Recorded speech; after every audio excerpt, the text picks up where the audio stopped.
Brillo errante.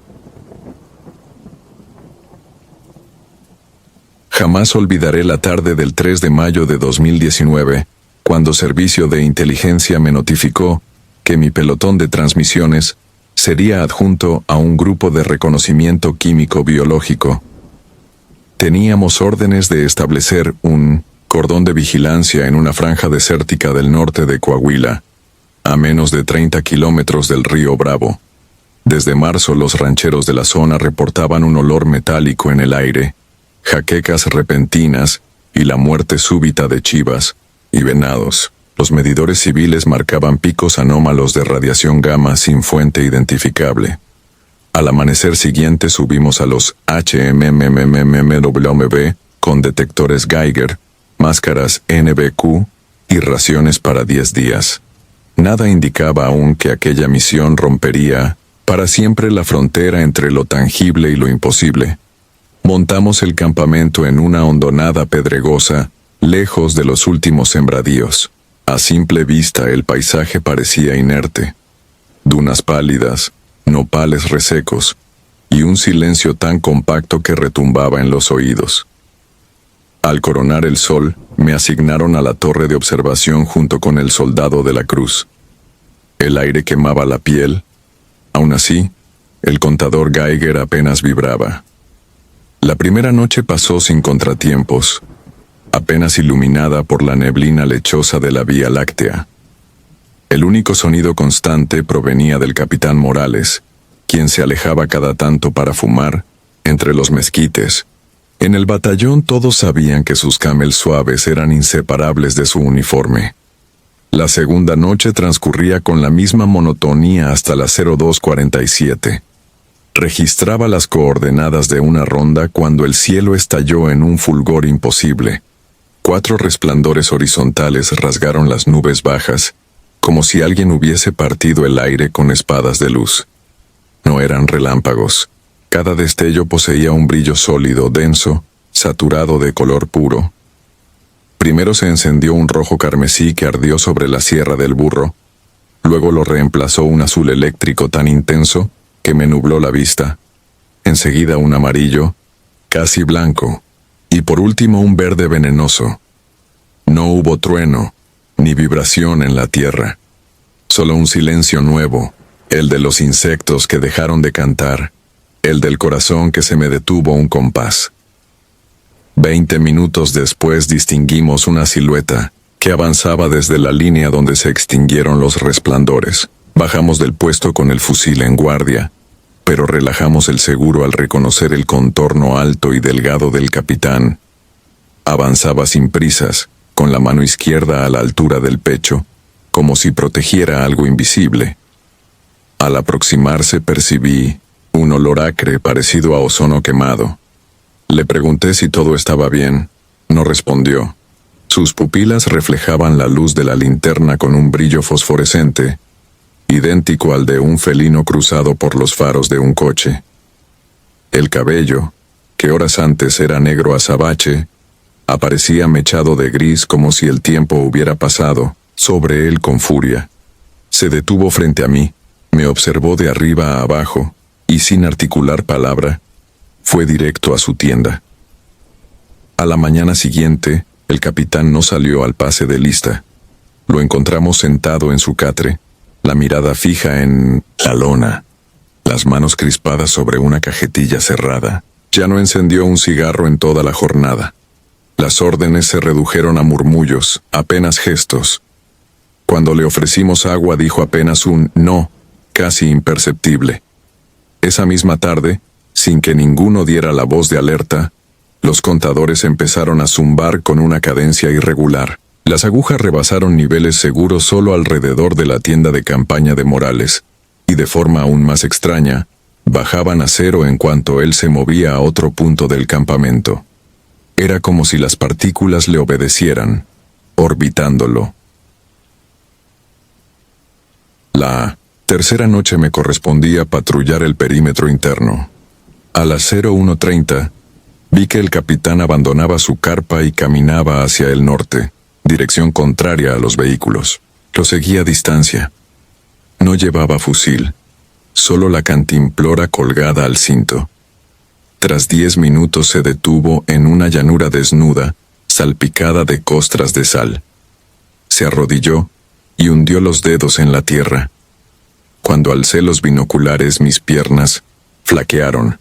La arena alrededor de sus manos se oscurecía y vibraba, aglutinándose, hasta formar un círculo perfecto del tamaño de una mesa. Un resplandor verdoso emergió desde abajo, proyectando sombras que giraban en espiral en torno a su cuerpo. Sentí un mareo brutal, como si el suelo tratara de aspirarme. Regresé trastabillando. No conté nada porque supe que nadie me creería. Y además, temía quedarme solo con aquel secreto. El cuarto día los animales carroñeros, normalmente abundantes, desaparecieron, y el campo olía a cobre húmedo. Uno de los radiólogos detectó isótopos que no aparecían en los manuales de la Sedena. Esa tarde llegó un jeep con 2 civiles de chaleco plomado y una caja sellada con el logotipo de la Comisión Nacional de Seguridad Nuclear. Conversaron aparte con Morales. No escuché sus palabras, pero el capitán les entregó un puñado de tierra envuelto en plástico. Vi a uno de los forasteros sacar un frasco de vidrio, abrirlo con cuidado y aspirar el polvo, como si evaluara un perfume. Sus pupilas parecieron dilatarse y sonreía con una satisfacción que helaba la sangre. Partieron al anochecer sin despedirse. La tensión se volvió insoportable. Nadie dormía. Las máquinas contadoras chirriaban a un compás que ya sonaba a condena. El quinto día, durante la hora más ardiente, el sargento Segundo Robles se atrevió a requisar la tienda del capitán. Yo lo acompañé.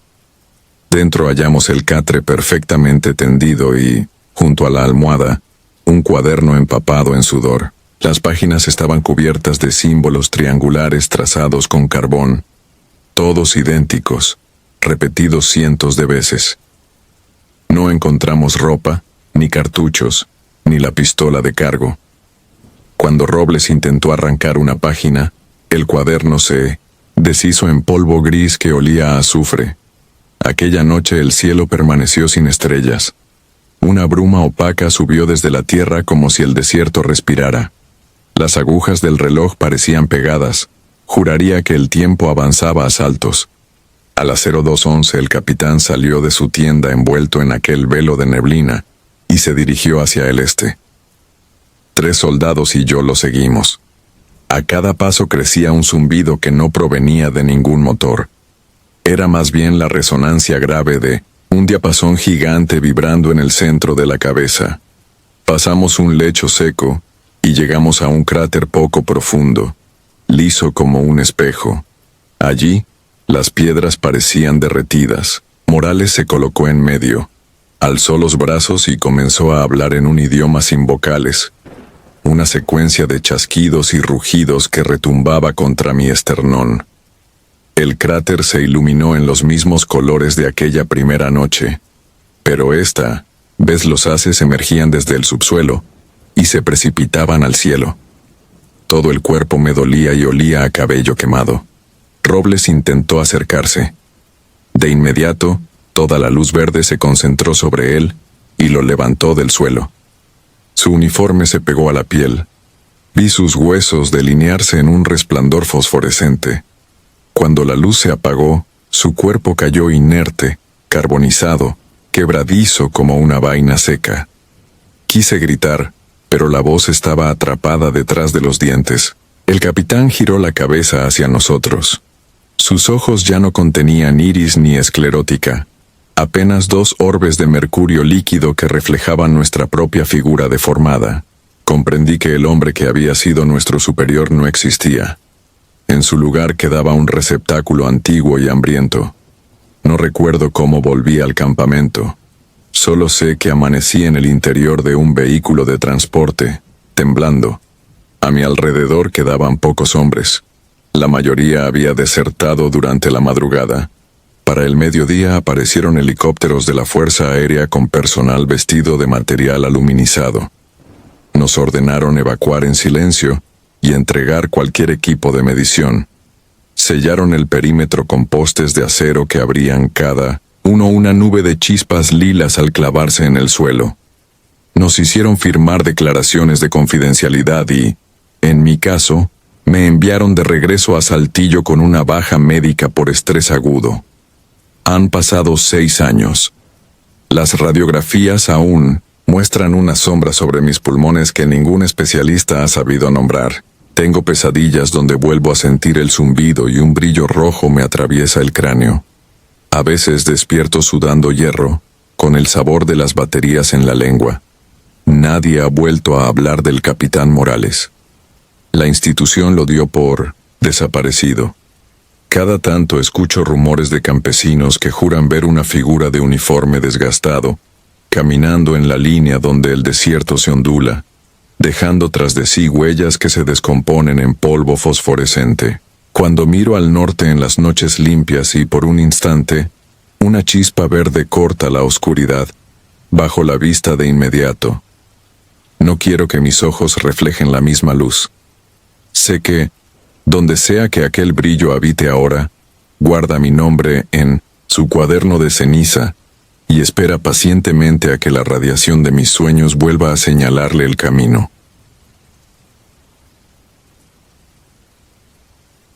Centinela agónico.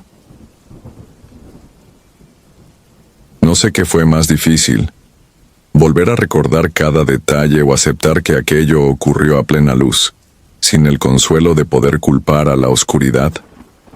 Han pasado 7 años y todavía siento el olor a pólvora cuando cierro los ojos como si un puñado de ceniza fresca continuara pegada a mi nariz.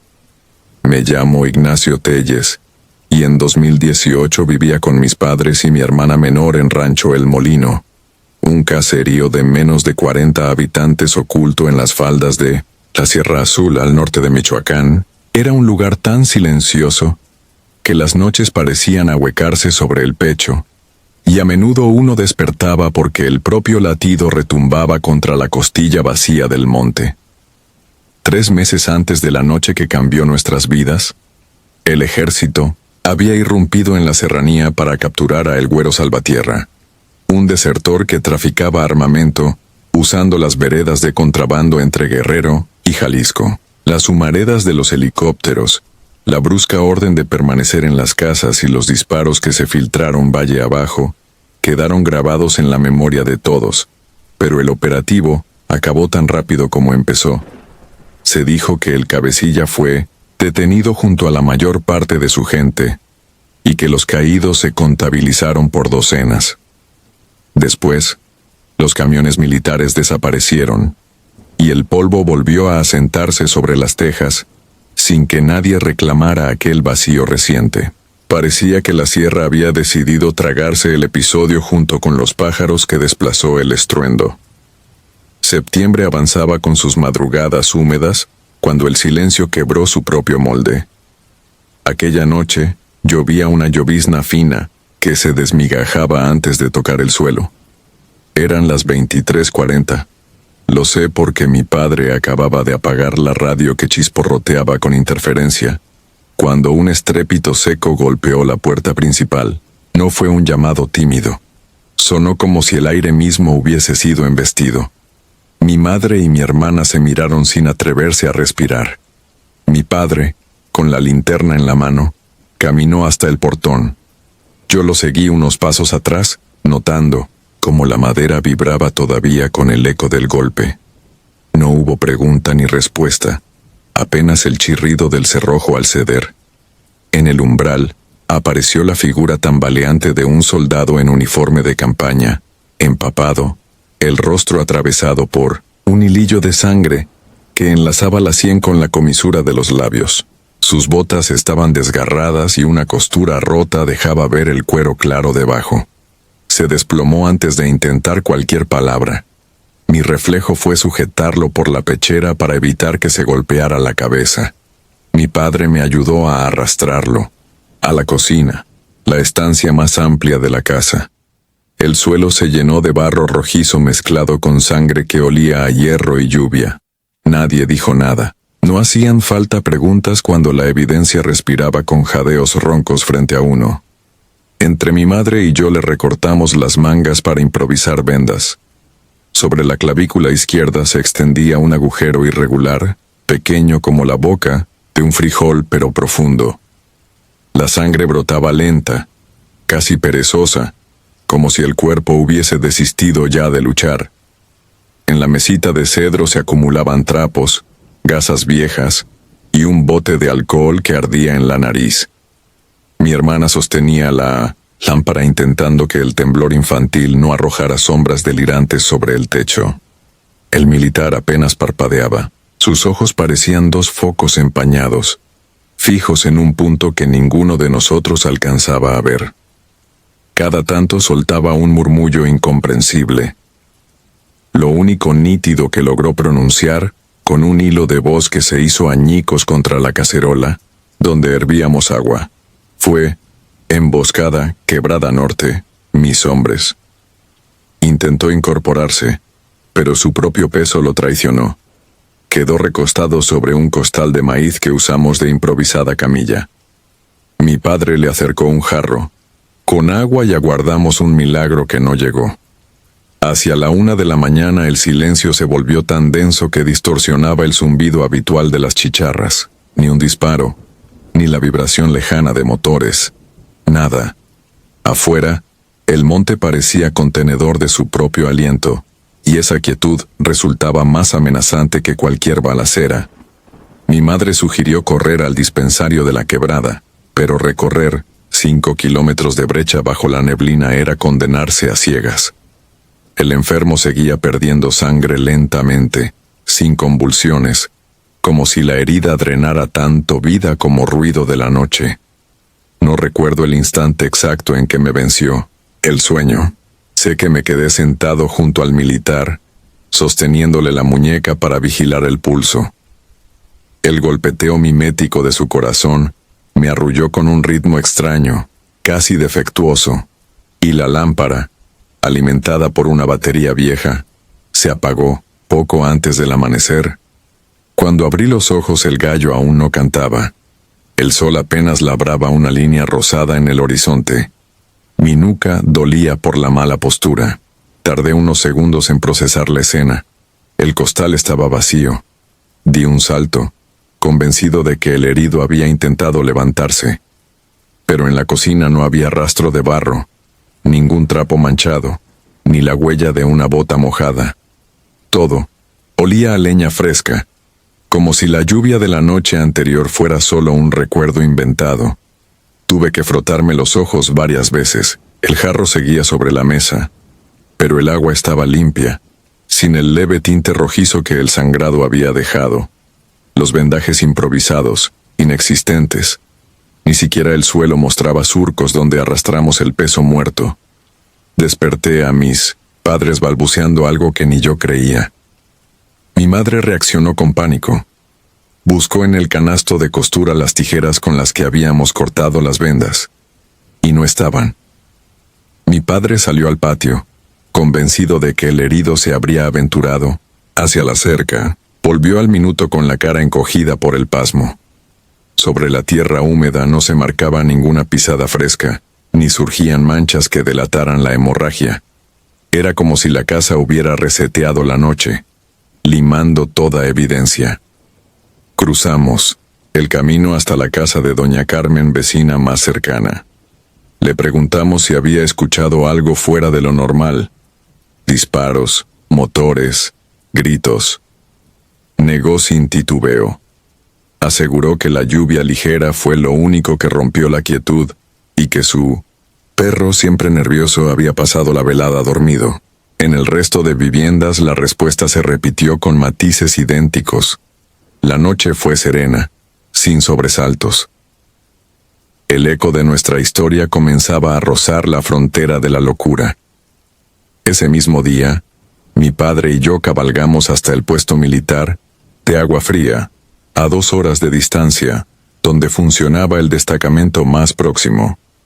Llevábamos la vaga esperanza de que alguien buscara al soldado.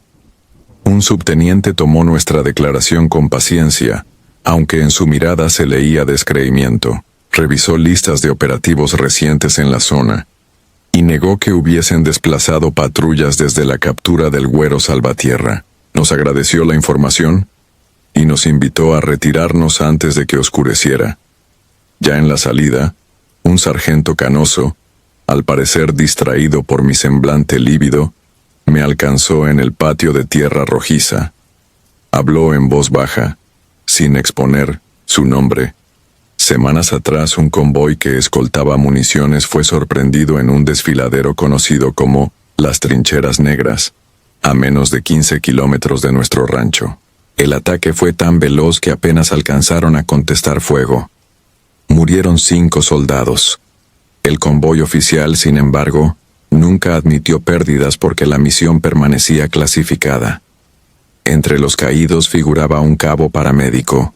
La descripción coincidía, según susurros de cuartel, con un hombre de pecas y rictus marcado, herido en el hombro izquierdo. Antes de exhalar, aquel cabo repetía tambaleante que debía volver con los suyos. Regresamos en silencio. El polvo caliente de la tarde se pegaba al sudor, como si quisiera sellar la memoria para siempre. Pero el rancho parecía otro. Las gallinas se arrinconaban como si un depredador invisible rondara. Los perros rehusaban acostarse en el corredor donde depositamos al militar, y mi hermana, hasta entonces ajena a miedos infantiles, se negaba a cruzar la cocina cuando el sol caía. Cada anochecer se escuchaba un ruido sordo junto a la puerta principal, un solo golpe que retumbaba en la madera, idéntico al que nos sacó del sueño aquella primera vez. Nunca volvimos a abrir. Con el tiempo comprendí que el desierto de respuestas es, en sí mismo, una forma de castigo. No existe un parte oficial ni registro médico que confirme la visita del cabo sin nombre. Sin embargo, cada fibra de mi piel recuerda el pulso agonizante que latió bajo mis dedos y la calidez viscosa que manchó mis manos antes de evaporarse con la aurora.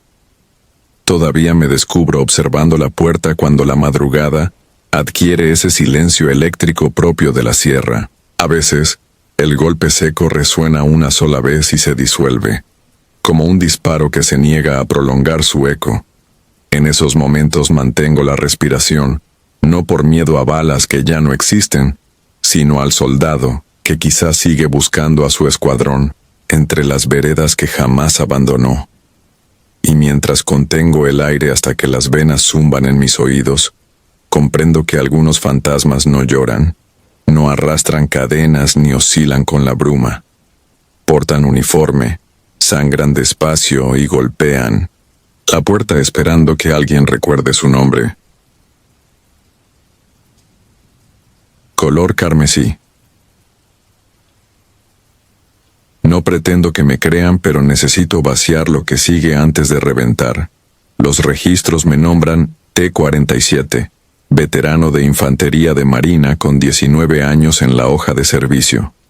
Rastreo cargamentos, desactivo laboratorios, improvisados y patrullo aldeas fantasma en la sierra. He sentido la pólvora quemar mi rostro y he visto compañeros pulverizados por granadas de mano. Sin embargo, ninguna ráfaga, ni las de Sinaloa ni las emboscadas en la brecha de Guerrero, me prepararon para el proyecto de resistencia extrema, aprobado en el verano de 2004 como filtro secreto para forjar una unidad que no aparece ni en las leyes de defensa. Oficialmente fui asignado como observador. Extraoficialmente, era otro sujeto de prueba que todavía respiraba. La selección se realizó en la base aeronaval de Tapachula. Bajo un sol que derretía la pintura de los hangares, desfilaron más de 200 aspirantes, pero los instructores solo tomaron a 8. El mayor no llegaba a 20. Rostros de adolescente, ojos feroces de quienes han crecido viendo la muerte por el agujero de la pobreza. Nos reunieron en un almacén que olía a diésel. Sobre una mesa había 9 kits, uno de sobra para mí, con una brújula rota, un machete mellado y una cantimplora a la mitad. Nada de radio, bengalas ni mapas. El coronel P. deslizó en mi puño una nota antes de abordar el helicóptero. Si algo sale mal, no intervengas, graba. Aquella orden congeló cualquier orgullo que pudiera quedarme.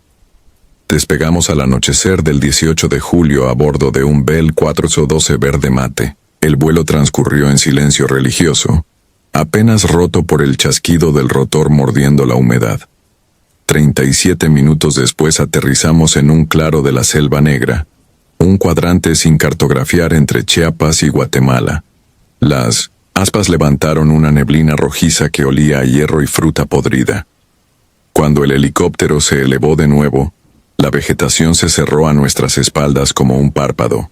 La instrucción era sencilla: 72 horas para hallar el punto de extracción 8 kilómetros río abajo. Los reclutas se dispersaron sin despedida. Yo avancé detrás con la cámara térmica colgando del pecho, consciente de que cada imagen podía usarse como evidencia de mi propia ineptitud. La oscuridad cayó de golpe, como si alguien hubiera tirado de un interruptor cósmico. La sinfonía de insectos se apagó y fue reemplazada por un silencio líquido que llenó los oídos. Al activar la térmica aparecieron manchas carmesí que se expandían y contraían. No eran animales ni focos de calor ordinarios, eran pulsos de algo que respiraba bajo el sustrato. A las 02:10 divisé a Ramírez, el más pequeño, de pie sobre una piedra. Tenía la mirada fija en la nada y la clavícula expuesta. Supe que estaba muerto antes de acercarme, pero la forma en que su cuerpo se balanceaba contradijo esa certeza. Un hilo invisible parecía moverlo como títere.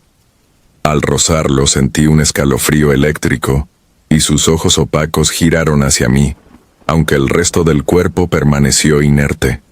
Retrocedí sin aire, chocando contra raíces que no estaban allí, un segundo antes. Al amanecer apareció una bruma rosada que filtraba la luz en haces viscosos. Mi GPS clandestino indicaba 4 kilómetros recorridos, pero el paisaje replicaba el punto de inserción. Mismo tronco hueco, misma telaraña plateada. Seguí las huellas de Sandoval hasta una hondonada donde la maleza estaba chamuscada. Olía a plástico quemado. En el centro brillaba un estanque turbio que mostraba en su espejo un cielo verde plagado de lunas deformes. Sandoval bebía con avidez. Cuando alzó la cabeza vi que su lengua estaba cortada en tiras que él mismo masticaba. Seccionaba la carne y la escupía al agua, como si necesitara alimentarla. Le hablé. No respondió. Lo dejé allí. Mi instinto gritó que no debía tocarlo ni tocar el espejo si quería conservar la cordura. La segunda noche comprendí que la selva me estaba cazando. Cada paso que daba era replicado medio segundo después con idéntica cadencia. Me detuve. El eco se detuvo. Giré lentamente. Sentí un soplo helado en la nuca, pero vi solo un espesor de sombras. El olor a flor muerta se volvió tan denso que me ardían los ojos. Saqué la pistola. El clic del seguro desató un gemido infantil, saturado de saliva que parecía nacer en mi esófago. Corrí, arañado por espinas que se sentían como manos diminutas. Me refugié en el tronco hueco de un ceibo caído, donde pasé horas contando mi respiración. Cada 10 exhalaciones escuchaba una undécima que no era mía. Cuando el alba llegó, el ceibo supuraba savia sanguinolenta y yo temblaba como un recluta recién alistado. Al tercer amanecer, el calor se extinguió, reemplazado por un vendaval glacial. Copos pardos descendían como nieve sucia y se volvían vapor al tocarlos. El cielo giraba en espiral formando un embudo que parecía tragar el sonido. En un claro vi el helicóptero de extracción, luces encendidas. Corrí con la esperanza infantil de que todo fuera un simulacro. A mitad de trayecto noté que las luces no parpadeaban, permanecían fijas. El rotor, inmóvil en pleno giro, parecía un colibrí disecado, y la hierba ondeaba en una brisa que yo no sentía. Por la ventanilla observé al piloto, aún abrochado al arnés, aunque los globos oculares eran 2 esferas negras. Del micrófono colgaba un cordón de fluido viscoso que chisporroteaba al tocar la puerta metálica, dejando un cráter humeante en cada gota. Retrocedí con un deseo primario de huir a cualquier lugar donde el tiempo siguiera existiendo. Llegué a un arroyo seco cuya grava relucía como vidrio pulido. Sobre las piedras descansaban las placas de los reclutas, alineadas como un rosario, de latón. 7 piezas. Faltaba la mía. Entendí la broma macabra. Yo también era cobaya. Un zumbido de radio mal sintonizada llenó mi cráneo. El suelo se abrió con un crujido visceral y me tragó. Caí en una cavidad donde las paredes latían. Raíces y carne se fundían en un tejido palpitante. Del techo pendían cuerpos sin rostro que respiraban a través de vendas sudorosas. Al fondo aguardaba una silueta enorme, con extremidades que se bifurcaban como ramas. Me habló sin palabras. Sentí la orden de convertirme en ojos y puerta para aquello. Desperté boca abajo en la orilla del Usumacinta. El sol flotaba sobre el agua como un disco enfermo, y la corriente arrastraba espuma, con un tinte escarlata. La piel de mis manos, gris ceniza, crujía al cerrarlas. En el bolsillo hallé todas las placas, incluida la mía, soldadas por una resina que olía a hierro dulce. Un convoy blindado aguardaba en la ribera. Un coronel sin insignias me estrechó la mano mientras 2 médicos me examinaban en silencio. Nadie preguntó por los reclutas ni por el helicóptero fosilizado. En la base subterránea firmé otro contrato. Renuncié a mi nombre civil y acepté vigilancia médica permanente. Diagnóstico oficial: síndrome de estrés extremo. Tratamiento: real. Observación: porque algo crece detrás de mis pupilas. Hace 16 días apareció una mancha carmesí en el foco del pasillo del dormitorio. Al principio era un punto. Ahora ocupa medio plafón y late con mi pulso. Los doctores dicen que es condensación, pero yo veo allí el espejo del estanque. Cada noche sueño respiraciones ajenas y despierto con tierra en la boca. La selva negra se filtra a través de mí. Usa mis huesos como mojones para avanzar. Por eso escribo esto en hojas robadas del archivo. Si alguien lo encuentra, sabrá por qué los expedientes del proyecto de resistencia extrema siguen clasificados. La niebla vive, crece y muta. Los que sobrevivimos no somos testigos. Somos portadores. Cuando la mancha cubra por completo la lámpara, sabré que es hora de regresar al claro y abrir de nuevo la puerta, porque la marcha apenas comienza. Eco de balas.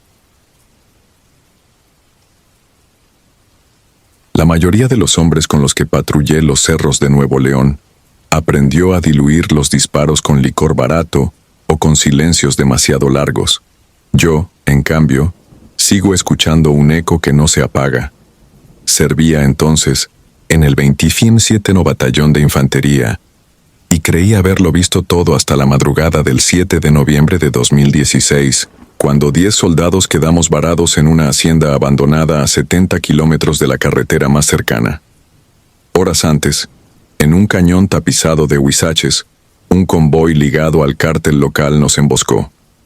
El choque duró 9 minutos, suficientes para que la tierra quedara sembrada de casquillos, y para que el teniente Arellano, nuestro jefe de sección, cayera con un tiro exacto bajo la clavícula. Supe que estaba muerto porque yo mismo ayudé a subirlo, ya sin pulso, a la plancha del Black Hawk, que llegó por los heridos. Aún así, el capitán decidió que el resto del pelotón continuara avance y nos mandó a asegurar un punto alto para la antena de radio. El helicóptero se marchó. La noche, espesa y pegajosa, nos envolvió sin pedir permiso. La hacienda parecía un animal muerto, tejas rotas, muros mordidos por bejucos, dolorosas grietas donde anidaban murciélagos. Empujamos un tractor oxidado contra el portón principal, colgamos hamacas entre columnas carcomidas y distribuimos turnos. A mí me tocó de 1 a 3. Mientras ajustaba mi chaleco conté 27 cartuchos útiles. Bastaban para sentirme vivo pero no seguro. Afuera, la bruma olía a hierro húmedo y excremento de cabra. En el patio central destacaba un aljibe, rojo que escupía agua agria cada vez que el viento recorría su boca. El único sonido constante provenía de 2 ventiladores portátiles que resoplaban aire caliente sobre la radio táctica que el cabo Rosas juraba mantener viva hasta recibir órdenes de repliegue. A las 2:07 el estático del radio me arrancó del sopor. Ajusté el dial creyendo que era la base en Linares, pero emergió una voz sofocada que se arrastraba entre chispazos. Avanzo, herido, posición 0. Sentí un frío de piedra en el estómago. Era el timbre quebrado del teniente, Arellano. Golpeé la puerta del despacho donde dormía el capitán Varela y le repetí la transmisión. Él mismo había contado las bolsas negras antes de partir el helicóptero, así que frunció el ceño y ordenó silencio absoluto. Apagamos linternas. Solo quedó la llama temblorosa de una vela encajada en un tarro de raciones. Afuera, el monte guardaba la respiración. Entonces sonaron 3 golpes en el portón. Secos, reglamentarios, exactos. El tractor vibró como si hubiese recibido un embate de carnero. Varela, fiel al código de no abandonar a ningún elemento, ordenó abrir. Corrí el cerrojo con la boca amarga de terror. Una figura se desplomó sobre nosotros. Uniforme pixelado, cuello empapado, ojos desorbitados. Era Arellano. El disparo bajo la clavícula seguía abierto, limpio como un corte quirúrgico. Traía el chaleco destrozado y sujetaba todavía, con dedos rígidos, un fusil manchado de barro. Herrera, nuestro enfermero de combate, le palpó la muñeca. Pulso débil, sí, pero pulso al fin. Desplegamos una lona plástica y empezamos. Un protocolo improvisado. Suero, venda, presión directa. Cada gota que caía tocaba las tablas y se evaporaba, dejando vapor blanquecino que olía a pólvora mojada. De repente el radio cayó, también los grillos. El silencio se volvió tan espeso que oíamos latir nuestras sienes. Aún así ninguno quiso admitir en voz alta la contradicción que nos devoraba. Estábamos intentando salvar a un muerto que horas antes habíamos despedido con honores. Los golpes regresaron, ahora en ventanas y paredes, idénticos, obstinados, rítmicos. No había ráfagas ni motores, solo aquel toque marcial multiplicado. Alumbré una rendija y distinguí cascos borrosos alineados en el corredor, pero las linternas atravesaban sus rostros como si fueran neblina. Sobre la lona, Arellano abrió los ojos. Un velo gris se deslizó sobre sus córneas. Sin flexionar los codos se incorporó, jalado por cables invisibles. De su garganta brotó un sonido imposible, la sucesión de nuestros propios disparos, pero al revés, como si las balas regresaran a los cañones. Cada eco invertido hacía vibrar las ventanas hasta que el vidrio estalló en polvo. Un chorro de agua oxidada surgió del sistema de riego, años muerto, y azotó los muros. Las lámparas se apagaron. La oscuridad olía a gasolina rancia. Algo cruzó el salón, congelando el aire. Sentí un aliento espeso junto al oído y un zumbido que me descosió el equilibrio. Quise apretar el gatillo, pero mi dedo no obedeció. Vi a Herrera flotar un segundo antes de estrellarse contra la pared, como muñeco de trapo. A cada paso invisible, el lugar alternaba calor sofocante y frío de morgue, como si respirara con pulmones ajenos. Por las paredes penetraron figuras uniformadas, charreteras intactas, botas limpias, rostros sin rasgos. Se alinearon alrededor de Arellano, quietas, contemplativas. Reconocí al sargento Luna, a quien un narco había degollado en Tampico 3 años atrás, al cabo Ávila, perdido en un derrumbe en Huachochi, al propio operador del helicóptero que había cargado el cuerpo de Arellano esa misma tarde. Era un pase de lista imposible, un encuadre donde los ausentes venían a reclamar la hora que les robaron. El capitán soltó una orden de repliegue que se quebró en su garganta. Empujamos armarios contra el pasillo occidental. Cada mueble parecía pesar el doble. El suelo vibraba como si bajo la hacienda avanzara un tren. De pronto, La vieja sirena contra incendios, un cilindro rojo corroído por los años, despertó, con un aullido que me astilló un diente. Al primer chillido, las figuras se deshicieron como humo cortado por cuchillo. Arellano cayó. Al tocar la lona se disolvió en una nube densa que subió en espiral hasta perderse entre las vigas. El suelo quedó impecable, ni una mancha, como si lo hubiera fregado una cuadrilla fantasmal. Nos quedamos inmóviles hasta que la vela, milagrosamente intacta, se apagó sola. El capitán ordenó vigilancia hasta el amanecer. Nadie cerró los ojos. Cada vez que parpadeaba veía el destello de aquellos rostros quemados. Con la primera luz pálida salimos al patio. Solo nuestras pisadas marcaban el lodo. Caminamos hasta el cañón de la emboscada. Las camionetas seguían calcinadas, pero dentro no quedaba un solo cuerpo. Tampoco hallamos casquillos, vendas ni manchas de aceite. Era como si alguien hubiera barrido la violencia de la víspera, dejando apenas el cascarón del suceso. Ese mismo día, entregamos parte en Linares. El documento oficial decía: patrulla sin novedad, pernocta en punto seguro. Varela arrancó, en silencio, la hoja de su bitácora personal y la quemó detrás de los dormitorios. Mientras la ceniza flotaba, murmuró algo que el viento me repite cada noche: los muertos no se quedan atrás.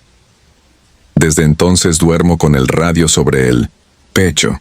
A veces a la misma hora cruje la estática y la voz de Arellano susurra: avanzo, herido, posición 0. No respondo. Solo aferro el fusil, contengo el aliento y espero que la madrugada termine de pasar, mientras el eco de pasos, que no hacen ruido, recorre una vez más los pasillos de cualquier cuartel donde todavía quedan hombres vivos empeñados en no olvidar a los que siguen patrullando del otro lado. El desierto negro. No escribo estas líneas para asustar a nadie, sino para vaciar un peso que no me deja dormir desde hace más de 20 años. Mi nombre real queda fuera de este informe. Basta decir que en 2003 formaba parte del 24º Batallón de Infantería, adscrito temporalmente a una operación de reconocimiento en el límite entre Sonora y Chihuahua. Los papeles decían que escoltaríamos a un equipo de geólogos hasta una franja semidesértica famosa por sus anomalías magnéticas. Nosotros, los de tropa, sabíamos otro secreto. Un pelotón vecino había desaparecido 12 días antes en esa misma franja. La prensa nunca se enteró, y los mandos exigían recuperar cualquier rastro sin generar ruido. Partimos al anochecer, para evitar los 45 grados del día. Éramos 8 hombres y un capitán que apenas hablaba. A la mitad del trayecto, el GPS empezó a parpadear y murió. Las brújulas giraron sobre sí mismas como trompos rotos. Pensamos en interferencia solar, pero el cielo estaba limpio. Un azul oscuro casi metálico, sin una estrella. Seguimos avanzando con las luces rojas de los visores nocturnos. El aire olía a mineral caliente, como hierro recién soldado. Pasada la medianoche encontramos la última posición transmitida por el pelotón perdido. Un claro pedregoso rodeado de mezquites retorcidos. Todo estaba desordenado, como si alguien hubiera levantado la tierra con una pala gigante y la hubiera dejado caer sin cuidado. Había casquillos de fusil, huellas de costal de arena reventado, pero ni un solo cuerpo. Solo manchas pardas que parecían óxido sobre las piedras. Encendimos los contadores Geiger portátiles que llevábamos para los geólogos. La aguja se alzó 3 veces por encima del nivel seguro, y luego se quedó pegada al borde. Apagamos rápido, temiendo que el chasquido del aparato atrajera algo. Entre el silencio absoluto, el soldado Luján señaló el cielo. Sobre el horizonte, danzaban 3 luces verdes que se encendían y apagaban con un pulso casi respiratorio. No eran bengalas ni drones. Se desplazaban en diagonal y luego se quedaban suspendidas como si les pesara descender. A cada destello el suelo vibraba. Sentí la culata del fusil sacudiéndome el hombro con un temblor sordo, ajeno al viento. Capturamos lo que pudimos para inteligencia. Fotografías borrosas, muestras de tierra que chisporroteaban al contacto, y el dog-tag ennegrecido de un sargento llamado Evaristo Valtierra, pero con un detalle imposible. La fecha de nacimiento estaba grabada en relieve al revés, como si alguien hubiera presionado la placa desde el reverso antes de que el acero endureciera. Aquello me heló más que cualquier número de radiación. A las 02:17 horas, según el reloj analógico que todavía funcionaba, el capitán ordenó retirarnos hacia el noroeste, donde un viejo camino minero podía servir de guía. No dimos ni 50 pasos cuando un haz rojo delgado como un láser cayó sobre nosotros desde lo alto y barrió la línea de hombres. Sentí la piel entumecerse. La visera tintineó como cristal. El haz se apagó y frente a nosotros permanecía de pie una figura humana cubierta de polvo color carbón, el uniforme deshecho, los galones corroídos. Reconocí el nombre en el parche, Valtierra, pero el rostro era una máscara de piel cuarteada, sin labios, sin ojos, apenas ranuras de cera donde brillaba algo verdoso. Abrió la boca y de ella brotó un gemido metálico, como dos cuchillas frotándose. Nadie disparó. El capitán pronunció su nombre en voz baja. Yo escuché un hilo seco, no más de 2 sílabas, y entonces la figura se desmoronó. No cayó. Se desgranó en un polvo negrísimo que el viento cargó hacia el desierto. El Geiger, que seguía, inerte en la mochila, emitió un chirrido tan agudo que varios nos tapamos los oídos. Al apagarlo, advertimos que Luján no estaba. Su linterna yacía encendida sobre una piedra, la luz fija apuntando a la nada. La retirada se volvió huida. Nos internamos entre médanos cada vez más altos. El suelo ardía a través de las suelas, pero el aire se enfriaba hasta cortar la respiración. A 1 kilómetro del punto cero, el soldado Zárate gritó. Corrí hasta él. Sostenía su brazo, derecho extendido. La piel, desde la muñeca hasta el codo, mostraba burbujas oscuras que palpitaban como si tuvieran vida propia. Intentamos cubrir la quemadura con vendas y yodo, aunque sabíamos que no eran quemaduras normales. Zárate temblaba, murmuraba que veía sombras dentro de la sombra. Poco después, comenzó a sangrarle la nariz y quedó catatónico. Al amanecer llegamos a un puesto meteorológico abandonado. 2 antenas retorcidas y un contenedor oxidado servían de refugio. De los 8 originales, quedábamos 5. Ninguno mencionó a los ausentes. El capitán, pálido, alzó su radio de 1900 en onda corta y trató de contactar al puesto de mando.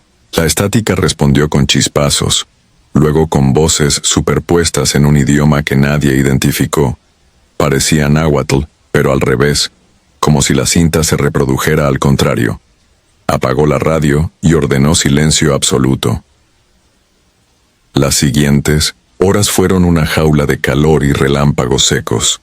El horizonte hervía con espejismos de aguas inexistentes y, cada tanto, un destello esmeralda perforaba las nubes. Zárate comenzó a convulsionar.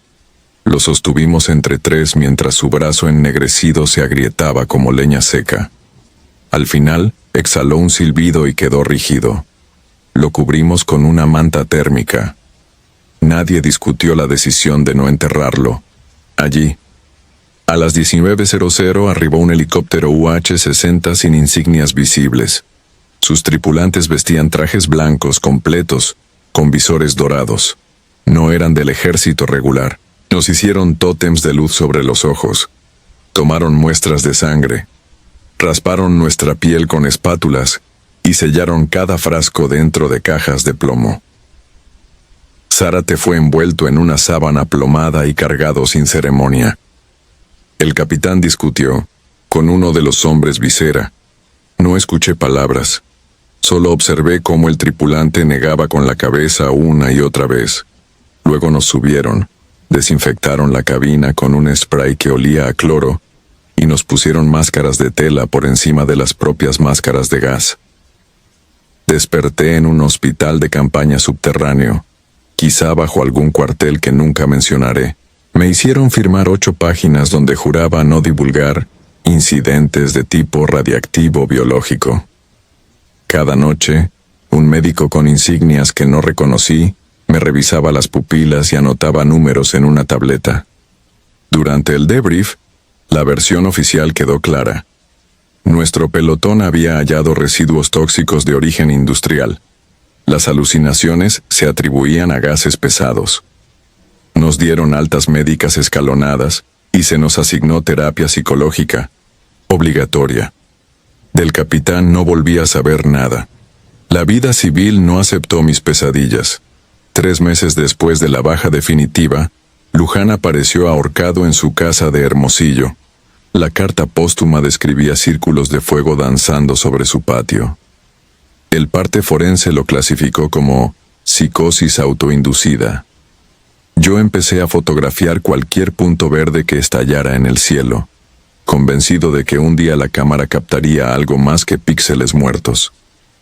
En las radiografías anuales, los médicos descubrieron sombras dentro de mis pulmones, como pequeñas semillas metálicas. No saben explicar su estructura ni por qué a veces emiten una fluorescencia tenue. Han pasado 22 años. Cada madrugada, a la misma hora en que Valtierra se deshizo ante nosotros, la electricidad de mi casa cae por unos segundos. El reloj digital parpadea 02.17 antes de reiniciarse. Entonces, desde el patio, escucho pasos sobre la grava y un crujido idéntico al del polvo cayendo sobre tela plástica. No importa cuántas luces encienda, siempre encuentro la misma huella al amanecer. Una pisada profunda, funda de suela militar, rodeada de un polvo negro que se niega a disolverse con la lluvia. Escribo esto con la ventana cubierta de lámina, la puerta trabada y el Geiger portátil sobre la mesa. Hace un minuto su aguja saltó 2 veces antes de estabilizarse. Siento el aire vibrar, un olor a hierro fundido colándose por las rendijas. No soy creyente, pero rezo lo poco que recuerdo, mientras el contador emite su primera descarga de chasquidos, rápidos como grillos enfermos. Afuera, en el corazón reseco del desierto, algo vuelve a buscar a sus testigos. Y esta vez, presiento, ninguno de nosotros saldrá para contarlo. Si disfrutas de los relatos, te invitamos a apoyarnos con un like y un comentario, ya que eso nos ayuda muchísimo. Además, si aún no estás suscrito o suscrita, te animamos a formar parte de la comunidad del terror. Muchas gracias por escucharnos y por tu apoyo.